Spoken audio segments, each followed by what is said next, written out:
Hey everybody, it's Steve. Welcome back. Today we're going to change the filter on this Molekule Air Purifier.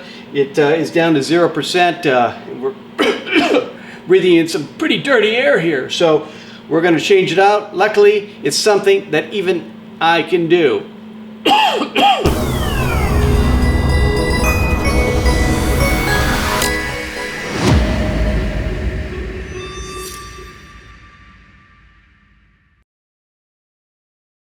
As you can see here at the top, it's indicating that the purifier needs to be replaced. And if you don't see that, then you can go on the little menu here and swipe over a couple screens, and it'll tell you the status of the filter here, which shows 0%. So we need to replace that. We can do it, it's no problem. Let's get to it. Alright, I've seen some videos where the gal in the video just pushes her hand down here and this thing just magically rises up. Mine doesn't do that, so we're going to unplug the system and we're going to do it manually.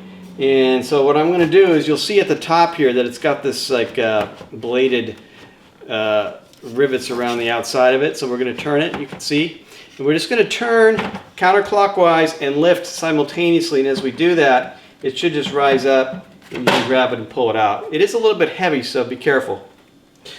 Alright, once we have it open, the actual filter is easy to pull out. You just grab a hold of it and bring it out. And then you'd think that the next step would be to just drop the new filter in. But there's actually a step that I haven't seen in a lot of videos where you have to actually register the new filter.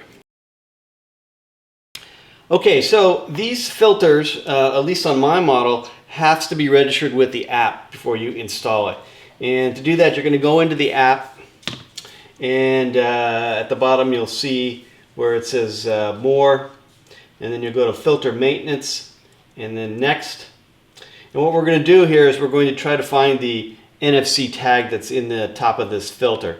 So if you look at the top of the filter, you'll see the word Molekule imprinted, and then as you go down to the right, you'll see Gen 2.1. So in between where it says Molekule and that, the NFC is. So you're going to take your phone and hold it up against it until you can find it. Alright, so once you've done that, we're ready to drop this new filter into the system.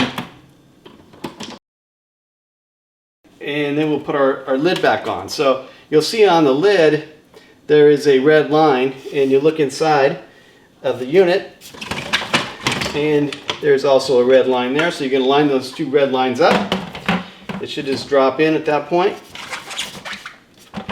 We'll plug it back in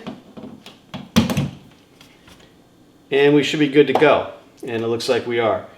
Now if you see here that it cannot find the filter, that's because you didn't do that step where you scanned the filter to register it. So go back and follow those instructions and then get it in there and you should be good to go.